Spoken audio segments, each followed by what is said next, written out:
Бүгін біз Ақтамберді жырау туралы көптеген деректер туралы білетін боламыз. Ақтамберді жырау оңтүстік Қазақстанның Қарата бойындағы дүниеге келген.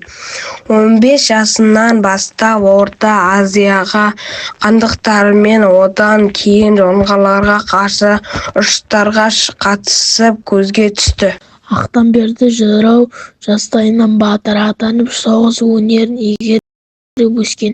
1723 жылы қазақтар ойраттардан ойсырай жеңіліп, оңтүстік және шығыс аймақтар жаудың қолында қалғанда, Ақтамберді жырау орта жүз рубасыларының Орынборда ант беру жиналысында өкіл болған. Ол жырларымен елді күреске шақырып қана қоймай, өзі жоңғарларға қарсы күрес майданының алдыңғы шебінде шайқасқан. Сондай-ақ жоңғарларды талқандап, халықты жаудан босаған шығыс бетке қайта қоныстандыру кезінде зор қызмет атқарды. Жырау толғауларында халқымыздың бойындағы қонақ жайлық, ақкөңілділік, жомарттық, мейірбандық сияқты қасиеттерді ерекше бағалап, жастарды ерлікке, батылдыққа шақырып отырған. Сонымен қатар Ақтамберді найзаның ұшымен, сөздің күшімен ел қорғаған дара тұлға.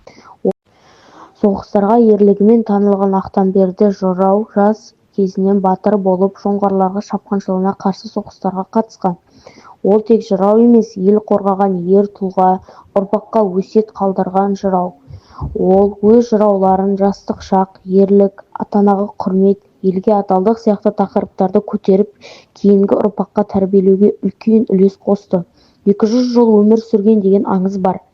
Ел аузындағы кейбір аңыздар Ақтамберді жырау өте ұзақ ғұмыр кешкен делінеді.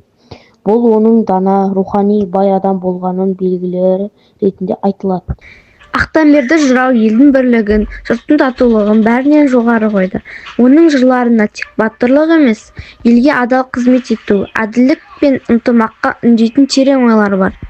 Оның шығармалары жауға шаптың ту байлап, көк көгершін көкала, балаларыма өсиет. Ал негізгі тақырыптары ел мен жерді қорғау, бірлік пен татулық, адалдық пен ерлік, өмірлік өсиет. Ақтамберді жырау 1675-1768 қазақтың атақты жырауы, қолбасшысы және батыры. Ол жоңғар шапқыншылығы кезінде елінің қорғап, жауға қарсы күресте ерлігімен танылған. Ақтамберді жырау жыраулар өнеріне қарау етіп, халқына рух беріп, бірлікке үндеді. Оның толғаулары мен жыраулары ерлік, отаншылық, елдің тәуелсіздігі мен болашағы кеңінен жаралды.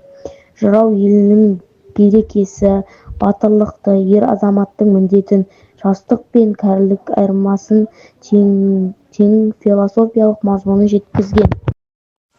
Ақтамберді жырау 1675-1768 жылдарының ерлік рухының жыршысы.